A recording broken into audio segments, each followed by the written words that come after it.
Kristen McCabe, and I'm a CPA at Brinker Simpson. Most of my clients are entrepreneurial based that are at any stage, startup, midway through. Recently, I've been splitting my time between billable client work, like the transaction advisory, and also client growth and acquisition, which is a fancy name for onboarding new clients and trying to make sure that when we bring them into the firm, we partner them with the best team. Currently, I'm mostly focusing on the COVID relief work, so analyzing the maximum benefit between the PPP and the employee retention credit. Due to the pandemic, everybody had a shift. I despise that word, but that's the truth.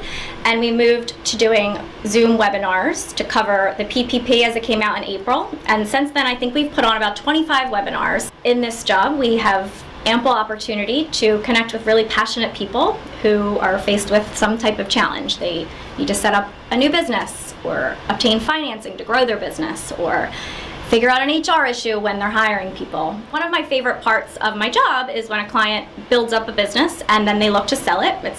I call it the American dream. In my business, it is. We had a client who started thinking about selling his business. He had inherited it from his father and had really grown it successfully over a few decades. And when he put it out to market, the price that he was offered was not, it wasn't a great number. So we were engaged to do a review for 2 years. The first few offers the client received were low and not something he was willing to accept. So we planned to take some action and increase the reliability of the financials, try to target a strategic buyer, and work directly with somebody in the transaction space. And the original offers the client received were around $2 million.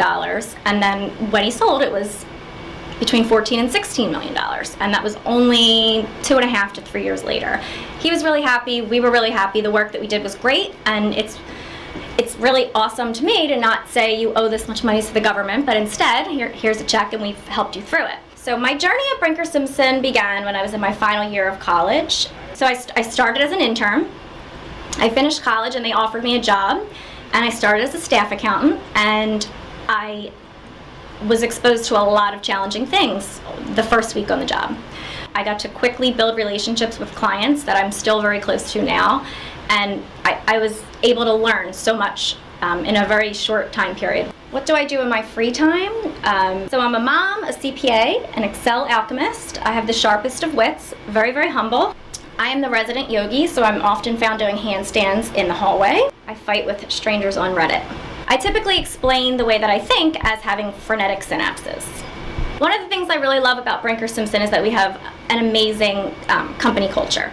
We invest in our communities, we invest in our people, and you can often see us having possibly too much fun. One of the most important core values for this year: embrace change, be open to the possibilities, which will become opportunities. I cannot speak to how important that core value has been for us over this last year in the way that we responded to the pandemic and really showed up for our clients. This year, I think accountants and lenders in particular needed to show up for their clients. They needed to say to them that we're here for you when it's hard, when we don't know what's going on, but we will help. And we did that, and it makes me really proud to work here.